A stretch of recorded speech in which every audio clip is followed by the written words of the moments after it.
गजेंद्र मोक्ष का आख्यान पूरा हो रहा है, उसके अंतिम श्लोक से पहले वाले श्लोक में इसको प्रातः काल में पढ़ने का क्या फल है वो बताया गया है।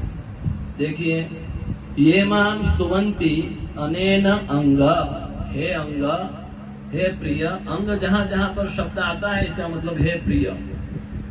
तो भगवान कह रहे हैं, ये माम स्तुवन्त्यनेनांग प्रतिबुद्ध्य निशात्य ये तेषां प्राणात्यये चाहम ददामि विमलां मतिम।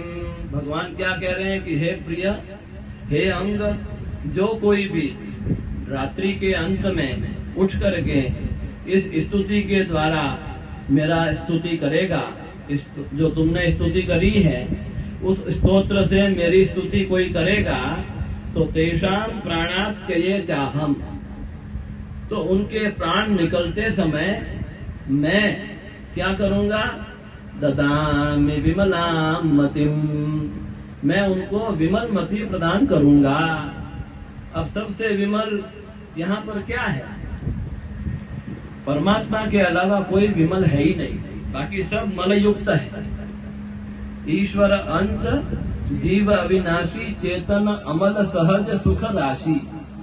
ये जो जीव है ये भगवान का अंश होने से ये अमल है, चेतन अमल सहज सुख राशि। क्यों ये अमल है? क्योंकि ये ईश्वर का अंश है। तो उस जीव को भगवान ने यहाँ पर प्रतिज्ञा करी है कि जो कोई भी प्रतिदिन रात्रि के अंत में उठ करके इस स्तोत्र के द्वारा मेरी स्तुति करेंगे, उनको मैं मृत्यु के समय या प्राणांत के समय में विमल मति प्रदान करूंगा। जन्म जन्म मुनि यत्न कराई, अंत राम कही आवत नाही।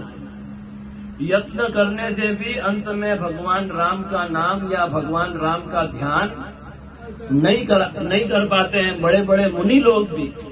लेकिन यहाँ पर भगवान ने उपाय बता दिया है।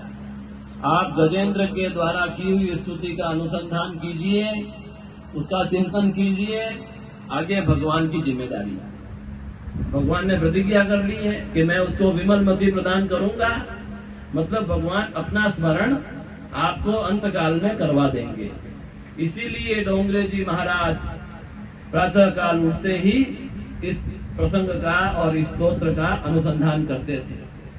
उन्हीं को देख करके हमारे गुरुदेव भगवान भी करते हैं, और उसी परंपरा में मैं भी हूँ, तो मैं भी यत् किंचित थोड़ा बहुत करता हूँ। आप लोग भी सुन रहे हैं, तो ये जो तीसरा अध्याय है उसको आप जरूर अभ्यास में ले लीजिए। बोलिए श्रीमद् भागवत महापुराण की जय। ओम नमो